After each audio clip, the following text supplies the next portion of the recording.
बीवी का शौहर को हम बिस्तरी से रोकना। हदीस में है कि जो बीवी अपने शौहर को हम बिस्तरी करने से इनकार करे इस पर रात भर लानत बरसती है। इस हदीस की वजाहत फरमा दें। नीज़ अगर शौहर, ये थोड़ा हया के ख़िलाफ़ मसला है, शौहर कोई ऐसा तरीका इस्तेमाल करता है ना हम बिस्तरी का जिससे औलाद नहीं होती, तो क्या बीवी को इसे मना करना चाहिए या नहीं करना चाहिए? देखिए हदीस में आता है कि कोई औरत, कोई शौहर अपनी बीवी को रात को अपने बिस्तर की तरफ बुलाए, ये किनाया यानी हम बिस्तरी करना चाहता हो, औरत मना कर दे, फरिश्ते उस पर सारी रात लानत भेजते हैं। बिल्कुल सही हदीस है। अब हमारे बाज़ स्कॉलर क्या करते हैं, जब उनसे ये बात पूछी जाए तो वो बात को घुमा देते हैं, सीधी सीधी बात नहीं बताते कि भाई ये शरीयत में मर्द का हक़ है कि औरत उसको हम बिस्तरी से नहीं रोक सकती, क्योंकि वीमेन राइट्स के नाम पे आजकल बहुत तहरीकें चल रही हैं। तो वो भी कुछ लिबरल स्कॉलर्स हैं जो हर वक्त जो है ना कोशिश करते हैं कि ख़वातीन हमसे नाराज़ ना हो जाएं। तो भाई आप शरीयत का हुक्म बताएं साफ साफ, चाहे औरत खुश होती है नाराज़ होती है, बाज़ हुकूक मर्दों के हैं बाज़ औरतों के हैं, तो वो बताने पड़ते हैं। तो इसी तरह औरत का भी हक, मर्द का भी हक़ ये है कि औरत, अगर मर्द उसको हम बिस्तरी के लिए बुलाता है तो औरत इस्लाम में मना नहीं कर सकती, उसके लिए गुनाह है।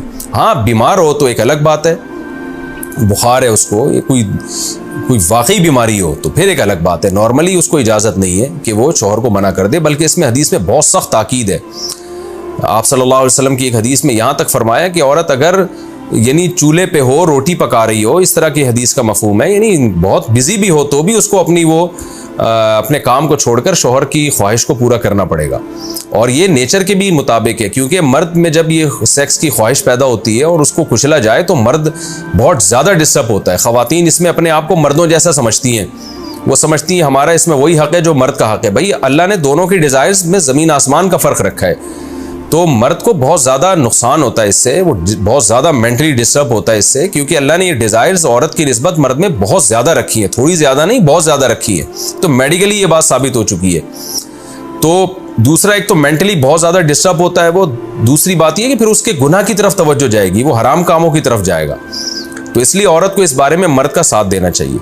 यहाँ फ़ौरन बाज़ ख़वातीन ये सवाल पूछती हैं कि अच्छा अगर औरत के दिल में ख्वाहिश हो और मर्द वो ख्वाहिश पूरी ना करे तो क्या मर्द पे भी लानत होती है? तो उसका सीधा सीधा जवाब ये है कि नहीं, मर्द पे लानत नहीं होती। उसकी वजह यह है, दो और दो चार की तरह मैं साफ बात करूँगा। वजह उसकी यह है कि औरत के लिए मर्द की इस ख्वाहिश को पूरा करने में औरत की कोई एनर्जी नहीं इस्तेमाल हो रही, जबकि अगर मर्द का मूड ना हो और औरत का मूड हो तो फिर मर्द अपने आप को प्रिपेयर नहीं कर सकता, इसके लिए बहुत तकल्लुफ़ करना पड़ेगा उसको।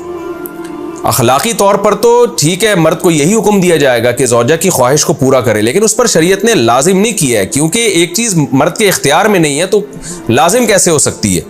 यानी एक आदमी का वो जहनी तौर पर तैयार ही नहीं है उसके लिए, तो मर्द के लिए तो जब तक जहनी तौर पे तैयार ना हो ये अमल कर नहीं सकता, जबकि औरत कर सकती है। तो एनर्जी जो इस्तेमाल होती है ना इसमें बहुत ज़्यादा, वो तो मर्द की एनर्जी यूज़ होती है। तो शरीयत उसको कैसे पाबंद बना सकती है कि उसके जहनी तौर पर वो मेंटली तैयार से यानी एक अमल कर सकता है? तो ये जुल्म होता है उसके ऊपर कि वो मेंटली तैयार नहीं है और उसको शरीयत कहे कि अगर बीवी आपसे मुतालबा कर रही है और आप मुतालबा पूरा नहीं करोगे तो आप पर लानत होगी। तो वो उस लानत से बचने के लिए अपने आप को मेंटली कैसे तैयार करेगा? बाज़ दफ़ा तैयार कर लेता है, बाज़ दफ़ा नहीं हो पाता। इसका तो दिमाग से बहुत गहरा ताल्लुक है। तो इसलिए मर्द के लिए तो शरीयत ने हुक्म यह किया है कि 4 महीने में कम से कम एक दफ़ा उस पर लाजिम है कि वो अपनी ज़ौजा की ख्वाहिश को पूरा करे। और वैसे जब ज़ौजा में ख्वाहिश हो तो अखलाकी तौर पर मर्द की जिम्मेदारी है कि वो अपनी ज़ौजा की ख्वाहिश को पूरा करे, लेकिन शरीयत ने उस पर वाजिब नहीं करार दिया, क्योंकि ये उसके इख्तियार से ऊपर की चीज़ हो जाएगी। बाकी औरत के लिए इख्तियार है उसको, हाँ बीमार है या मेंसेस हैं वो तो फिर तो एक वैसे ही मेंसेस में हम बिस्तरी जायज़ नहीं है। बाकी रहा ये मसला कि ख़वातीन फिर ये कहती हैं कि इस्लाम ने तो फिर मर्दों को बहुत ज़्यादा हुकूक दे दिए, तो ऐसा नहीं है। अगर ये हक़ इस्लाम ने मर्द को दिया है तो बहुत सारे हुकूक औरत को भी तो दिए है ना, बहुत सारे औरत को भी तो हुकूक दिए कि जो खुद पहनते हो, जैसा मयारी लिबास खुद पहनते हो अपनी बीवी को भी वैसे ही मयारी लिबास पहनाओ, जैसा मयारी खाना खुद खाते हो हदीस में आता है वैसा मयारी खाना बीवी को भी खिलाओ। तो ये भी तो औरत को भी तो हुकूक दिए हैं।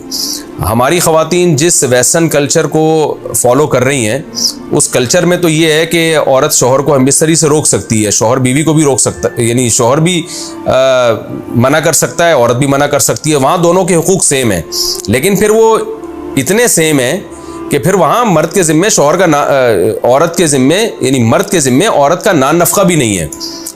तो फिर गैस बिजली के बिल भी औरत यानी मर्द के जिम्मे नहीं है। तो फिर ख़वातीन से लेना है ना वेस्टर्न कल्चर को, तो फिर पूरा लेना वहाँ से। तो फिर शौहर क्यों गैस बिजली का बिल जमा करा रहा है, बच्चों की स्कूल की फीसें शौहर क्यों दे रहा है, शौहर नानफ़ा क्यों दे रहा है?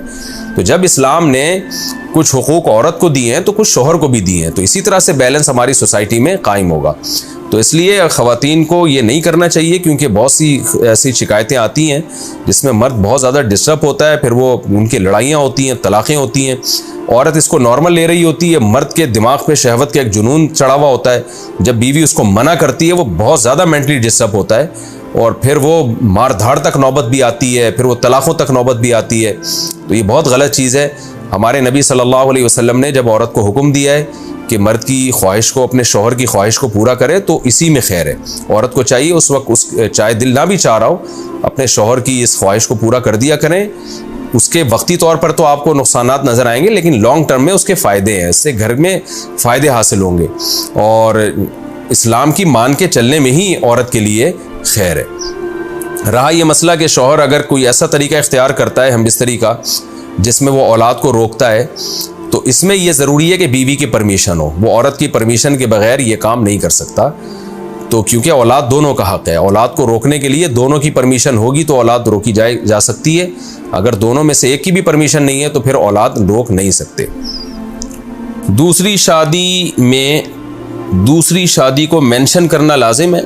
क्या दूसरी शादी में निकाह नामे में दूसरी शादी का लिखना ज़रूरी है, या दूसरी शादी के वक्त दूसरी शादी का बोलना ज़रूरी है? आरिफा सुल्ताना इंडिया से। नहीं जी, ना लिखना ज़रूरी है ना बोलना ज़रूरी है। अलबत्ता दूसरी बीवी जिससे शादी हो रही है उसको बताना ये ज़रूरी है कि पहले से मैं शादीशुदा हूँ, मेरी एक बीवी मौजूद है। इस सेंस में ज़रूरी है कि अगर आपने नहीं बताया तो इसके साथ धोखा है, और धोखा इस्लाम में हराम है।